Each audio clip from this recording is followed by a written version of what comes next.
মসজিদে আজান হচ্ছিল। ইমাম সাহেব তার কামরা থেকে মসজিদে প্রবেশ করছিল। নামাজের জন্য তিনি প্রস্তুতি নিচ্ছিলেন। এমন সময় তিনি লক্ষ্য করলেন প্রতিদিনের মতো আজকেও একটি বৃদ্ধা মহিলা মসজিদের সামনে বসে আছেন। বৃদ্ধা মহিলাটি প্রতিদিন ভিক্ষার জন্য এখানে আসেন, কিন্তু সে একটি সচ্ছল পরিবার থেকে আসা। বিষয়টি ইমাম সাহেবের খুব কৌতূহল উদ্বেগ করল। সে কারণে ইমাম সাহেব নামাজ শেষ করে বৃদ্ধা মহিলার সাথে কথা বলতে গেলেন। ইমাম সাহেব প্রথমে সালাম দিয়ে জিজ্ঞাসা করলেন, আপনি ভিক্ষা করেন কেন?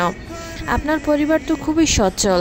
মহিলাটি তখন কান্না কণ্ঠে বলতে লাগলো, হুজুর, আপনি তো জানেন বেশ কয়েক মাস হলো আমার স্বামী মারা গেছে, আর এখানে আমি একা। বৃদ্ধা মহিলাটির একটি ছেলে ছিল, সে বিদেশে একটা ভালো চাকরিও করে। তখন মসজিদের ইমাম ওই বৃদ্ধা মহিলাকে বলল, আপনার ছেলে তো আপনাকে টাকা পয়সা দেয় না? বৃদ্ধা বলল, সে আমাকে কয়েক মাস আগে টাকা পয়সা পাঠিয়েছিল, কিন্তু এখন আর সে টাকা পয়সা পাঠায় না, শুধুই কিছু রঙিন কাগজের ছবি পাঠায়, আর আমি সেগুলোকে খুব যত্ন করে রাখি। হঠাৎ করে টাকা পাঠানো বন্ধ করে রঙিন কাগজের ছবি পাঠায় হুজুরের কাছে খটকা লাগলো। হুজুর তখন বলল, আপনি যদি কিছু মনে না করেন তাহলে আমি আপনার সাথে গিয়ে আপনার বাসায় সেই রঙিন কাগজের টুকরোগুলো একটু দেখতে চাই, আর বুঝতে চাই কেন আপনার ছেলে টাকা পাঠানো বন্ধ করে দিল, আর কেনই বা এসব পাঠাচ্ছে। তখন বৃদ্ধা মহিলা হুজুরকে বাসায় নিয়ে গেলেন আর রঙিন কাগজের ছবিগুলো দেখালেন। হুজুর এগুলো দেখে তো অবাক, কারণ এগুলো হলো ডলার, প্রত্যেকটা টুকরো হলো এক একটা ডলারের নোট। এরকম অসংখ্য নোট মহিলার ঘরে সাজানো ছিল।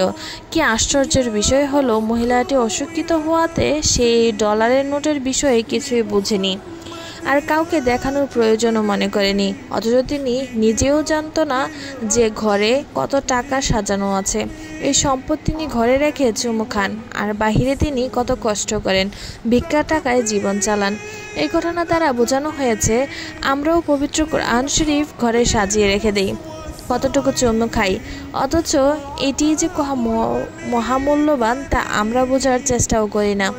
আমরা এই বৃদ্ধা মহিলার ন্যায় এত মহামূল্যবান গ্রন্থ থাকার পরেও আমরা সেটার খুলেও দেখি না। আমরা চাই সুখ, শান্তি, আরাম, আয়েশ। এই সবগুলোই তো কোরআনের অন্তর্ভুক্ত। যেখানে খোঁজার সেগুলো আমরা না খুঁজে আমরা অন্যত্র খুঁজে বেড়াই, কিন্তু তাতে তো কোনো লাভ হয় না।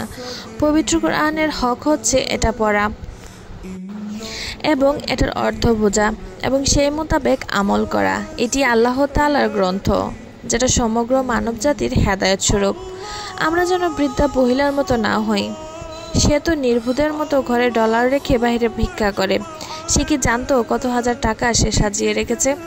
তাই আমাদের উচিত প্রত্যেক দিন হলেও 1 মিনিট বলেন বা একটা লাইন বলেন, একটা আয়াত বলেন, যেন আমরা কোরআন তেলাওয়াত করি। এতে অনেক ফজিলত আছে। আল্লাহ তাআলা আমাদের সবাইকে বোঝার তৌফিক দান করুক এবং আমাদের সবাইকে হেদায়েত দান করুক। আমিন।